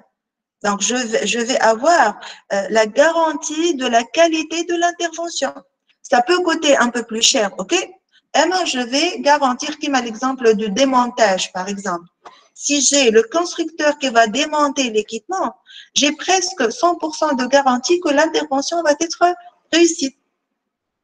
C'est-à-dire, en contrepartie, qu'est-ce que je vais perdre si je sous-traite? Je vais être dépendant de ce sous-traitant. Donc, imaginez que je vais effectuer une intervention chaque début de mois. Début de mois, c'est le premier lundi de chaque mois. Perte d'argent, c'est dans les deux sens, Sarah. Je peux perdre l'argent si je vais faire en interne, je vais recruter des spécialistes, je vais fournir des ressources. Donc, le problème de coût, je peux décider dès le début ou la calculer qu'est-ce que ça va coûter dès le début. Mais pour la qualité de l'intervention, ça dépend de l'intervenant. Donc, si je sous-traite, je vais garantir en quelque sorte la qualité de l'intervention et je vais perdre en termes de contrôle. Je reviens vers l'exemple. Je me mets d'accord avec un sous-traitant qui va intervenir chaque premier lundi de mois pour n'importe quelle intervention. On s'en fout pour le moment. Donc, l'intervention dans le contrat doit être faite le premier lundi de chaque mois. Et en particulier pour le mois de novembre, le premier lundi du mois de novembre 2020, j'ai une commande qui doit être livrée. Donc, je n'ai pas intérêt à arrêter la production. L'année, j'aurai un éventuel conflit avec le sous-traitant. Il insiste que l'intervention soit le premier lundi parce qu'il a d'autres engagements. Donc, dans ce cas, je vais être dépendant de ce sous-traitant-là. Ça va ajouter des contraintes à la production. Ça va m'ajouter des contraintes. Donc, entre sous-traiter et faire en interne, je dois décider par rapport au coût et par rapport plus d'engagement, par rapport à plus de contraintes plutôt. C'est plus de contraintes. Donc, je vais avoir plus de contraintes si je vais être dépendant d'une entité externe à l'entreprise et en contrepartie, je vais avoir une qualité meilleure de l'intervention parce que les sous-traitants sont généralement des spécialistes. Donc, la décision à prendre, ça va prendre en considération principalement ces trois critères. Le coût, la dépendance par rapport à un élément externe et la qualité de l'intervention. Ce sont des critères interdépendants. Le coût lié à la qualité de l'intervention, lié à la dépendance aussi. D'accord? C'est dépendance ou indépendance. Ça, c'est pour la première décision à prendre, la première réponse à apporter. Ce qui est avantage pour la sous-traitance, c'est inconvénient pour le faire en interne et inversement, bien sûr. Hein? La deuxième question, ça consiste à répondre à la question, est-ce qu'on doit avoir une maintenance centralisée ou décentralisée? Qu'est-ce que ça veut dire ça? C'est-à-dire, imaginez que vous avez le cas le plus simple, un atelier électrique et un atelier mécanique. Si je vais décider d'avoir un service de maintenance centralisé, je vais avoir un même service de maintenance pour les deux ateliers électriques et mécaniques. Autre exemple, pour centraliser, une entreprise internationale qui opère en France, au Maroc et en Tunisie. Si elle décide d'avoir une maintenance centralisée, elle va avoir un seul atelier de maintenance en France. Et puis, lorsque le Maroc ou la Tunisie vont avoir besoin d'intervention, ils doivent demander au service maintenance centralisée. D'accord? Décentralisé, c'est l'inverse, c'est d'avoir un service maintenance pour chaque atelier dans le premier exemple et pour chaque usine pour le deuxième exemple. Je m'en ai à avoir un service maintenance. En fait, mon service administratif, c'est avoir les ressources nécessaires décentralisées. Je n'ai pas les ressources nécessaires dans un service maintenance ou pour la fonction maintenance. Quelles sont les ressources nécessaires pour une intervention ou pour une fonction maintenance? Technicien. Les intervenants, techniciens ou autres, les intervenants, la main-d'œuvre, hein, Outillage. Le matériel. L'outillage, le matériel ou l'outillage. Et troisième C'est ressource, des pièces de rechange. les pièces de rechange. Très bien. Donc, on a les trois ressources. Si je décide de centraliser la maintenance, je vais avoir besoin un seul magasin de pièces de rechange. Les opérateurs sont toujours dans le même endroit et vont intervenir sous demande. Et on va avoir trois ateliers avec un seul outillage, par exemple. Voilà, trois ateliers avec deux outillages. Donc, je vais centraliser. Donc, là, si je vais centraliser la maintenance, je vais minimiser le coût. Imaginez que vous avez 5 ateliers et vous avez centralisé la maintenance. On n'aura pas à recruter 5 employés, bien sûr. On va recruter, disons, 2 ou 3 employés qui vont, les interventions ne vont pas toujours être en même temps. Et puis, je vais planifier selon la file d'attente des opérations. Donc, la centralisation, le premier avantage, c'est d'avoir un coût inférieur à la décentralisation. Il va nécessiter un magasin de rechange pour chaque site, il va nécessiter des intervenants pour chaque site et des outillages pour chaque site aussi. D'accord?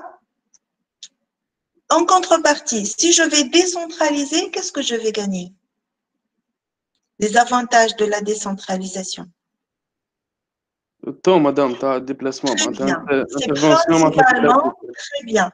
C'est principalement réduire le temps d'intervention.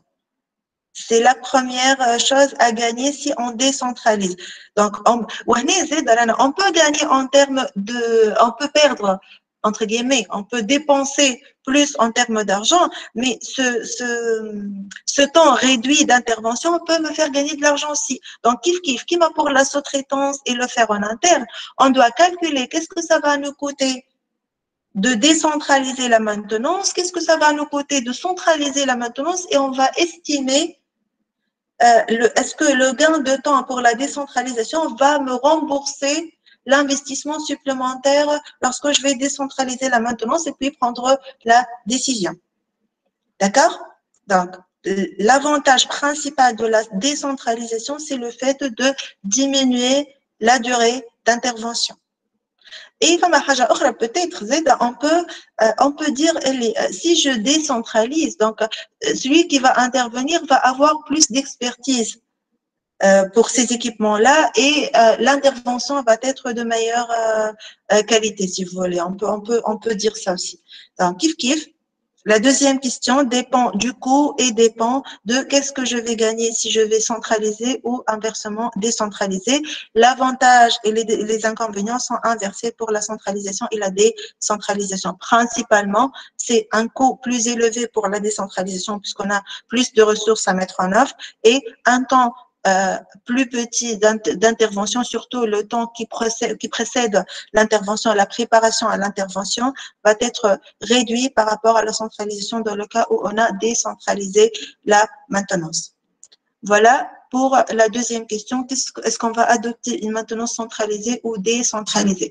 Pour la troisième question, à répondre pour définir une politique de maintenance, c'est comment on va planifier les opérations de maintenance. C'est par rapport à ce qu'on appelle l'horizon de planification. Vous avez vu certainement supply chain, l'horizon stratégique, tactique et opérationnel.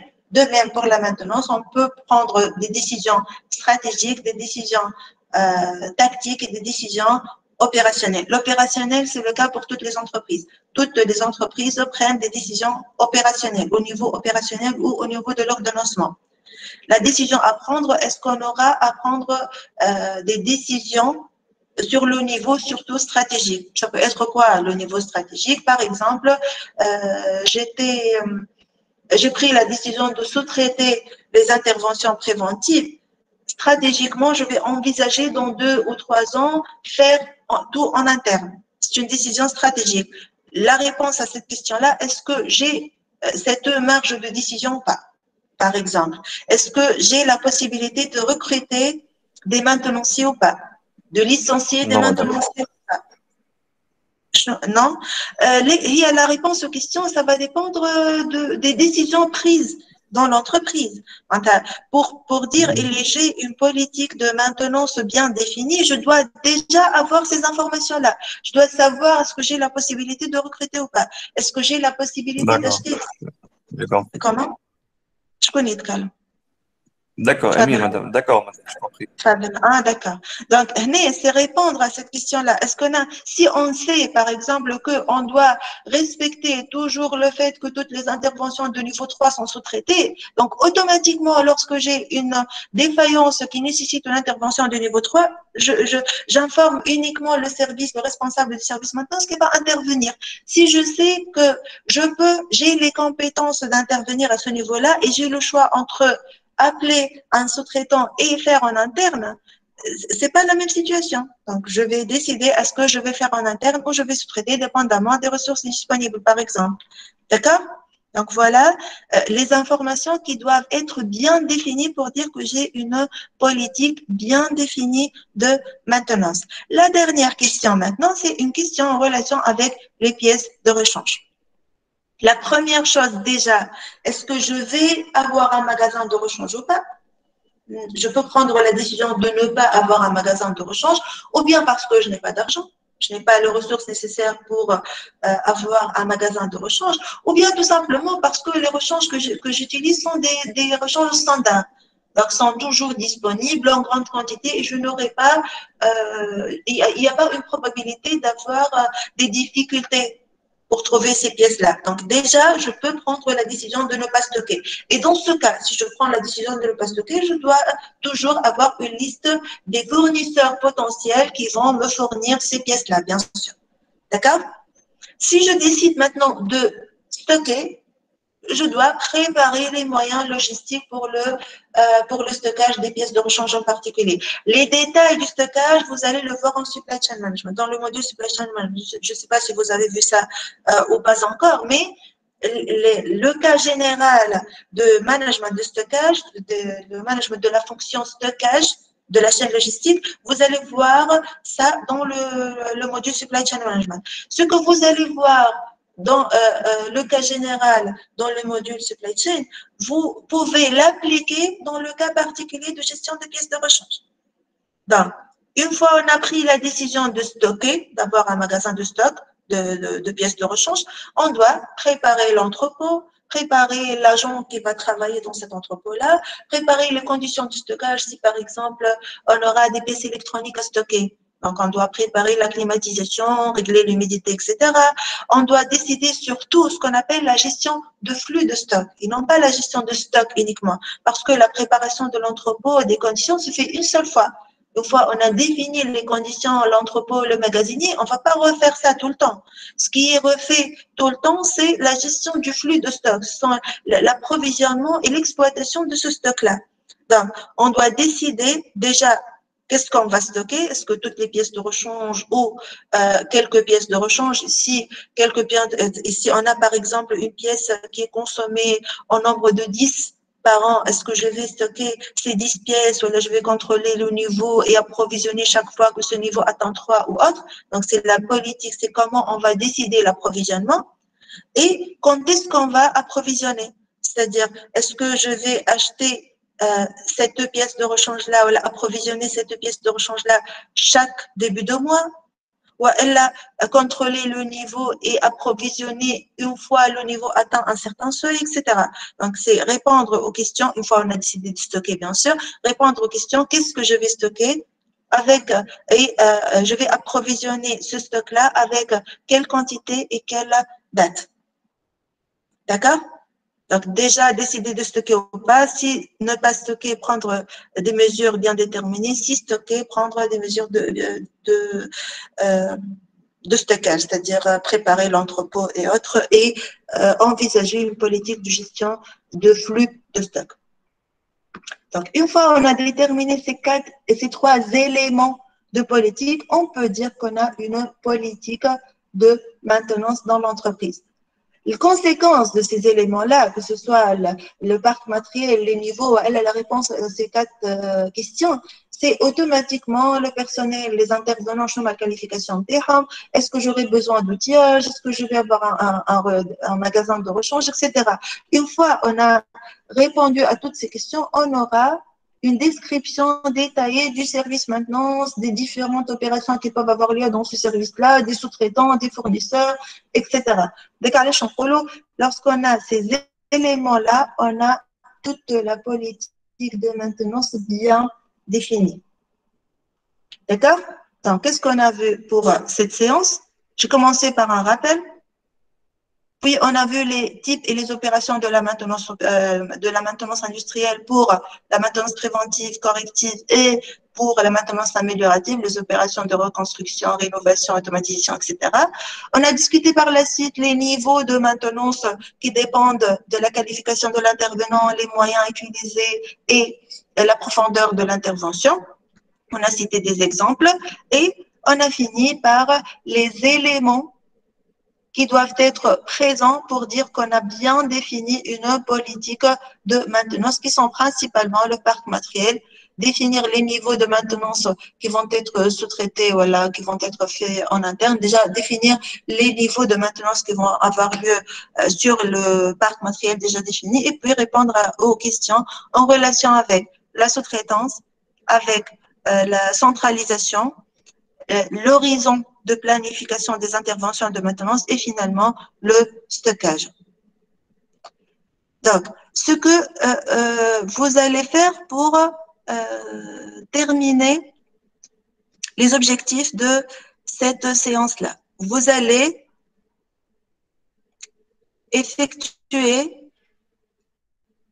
le travail en asynchrone dont je vous ai parlé. Donc, vous serez demandé de vous voyez le classroom ou pas? Oui, madame. Donc, vous allez répondre à deux, voilà, effectuer ces deux tâches. Dans un premier lieu, vous allez proposer un exemple de procédure de maintenance conditionnelle. Vous devez choisir un exemple concret. Je vous ai dit que pour vous guider, vous allez trouver l'exemple le plus utilisé, c'est à 9 étapes. Donc, vous considérez 9 ou 8 étapes et vous proposez un exemple concret. Le deuxième exemple, c'est d'appliquer le diagramme Ishikawa et la méthode de 7M pour, si vous voulez changer l'exemple, mais c'est pas grave si vous prenez l'exemple de l'arrêt de production déjà présenté en classe. Et vous analysez par le diagramme d'Ishikawa. La forme du diagramme d'Ishikawa, pour ceux qui ne le connaissent pas, une fois vous tapez Ishikawa sur Google, vous allez trouver une infinité de descriptions. D'accord? Ça, en ce qui concerne le travail en asynchrone. Et j'ai oublié de partager avec vous la liste pour la saisie de la présence. Un article comme jusqu'à 11 heures. Juste après la séance, s'il vous plaît, vous saisissez vos noms dans le formulaire, juste pour avoir une idée sur les présents. Donc, tout de suite, je vais affecter la liste de présence. Et puisqu'on a parlé de la liste de présence, les activités en asynchrone sont toutes notées. D'accord? Donc, que ce soit le travail de la dernière fois, les articles que vous avez normalement rendu, la première semaine, ce travail-là. Donc, il y a 15 personnes qui ont répondu. Bref, vous répondez sur le classroom et non pas par mail. D'accord? Et pour cette séance, vous devez répondre à ce travail-là. Donc, vous aurez jusqu'à lundi, comme jusqu'à lundi à midi, vous avez quand même suffisamment de temps, puisque vous pouvez travailler en individuel ou en groupe. Pour cet exercice en particulier, je préfère que vous travaillez chacun tout seul. On va voir qu'est-ce qu'on va faire. D'accord? Voilà ce que j'ai à vous dire pour cette séance. Je vous remercie pour votre réactivité, pour vos réponses. Je vais arrêter la production. Je vais partager juste après la séance, la vidéo déjà enregistrée et un support de Word, ce que je vous ai présenté pour cette séance. La semaine prochaine, vous aurez normalement une séance en présentiel. J'ai une présentation à vous présenter sur l'analyse quantitative et qualitative de défaillance. Je vous propose que vous formez il y a un groupe ou deux, comme vous voulez, au moins un groupe qui va présenter un exposé sur l'analyse quantitative et qualitative de défaillance. Un groupe de 4 qui va présenter en détail ce travail. Qu'est-ce qu'une défaillance, différence avec la panne, comment on peut évaluer qualitativement et quantitativement ces défaillances-là, etc. Et après avoir formé le groupe, vous pouvez me contacter. Il m'envoie un mail, il met ses camarades en copie, et là, je peux vous donner les détails, plus de détails sur la présentation. Je pense que votre classe aura la séance ou bien mardi ou bien mercredi. Donc, il faut envisager que c'est pour mardi, par exemple, et préparer une présentation sur les défaillances et l'analyse qualitative et quantitative de défaillances. Au moins, vous proposez une équipe, au moins un groupe pour présenter. J'attends un mail de votre part, un mail de confirmation d'un groupe déjà formé. Donc, je vous remercie pour votre présentation, pour votre présence, votre présentation. Et je vais arrêter l'enregistrement et j'attends votre mail pour la présentation. Merci.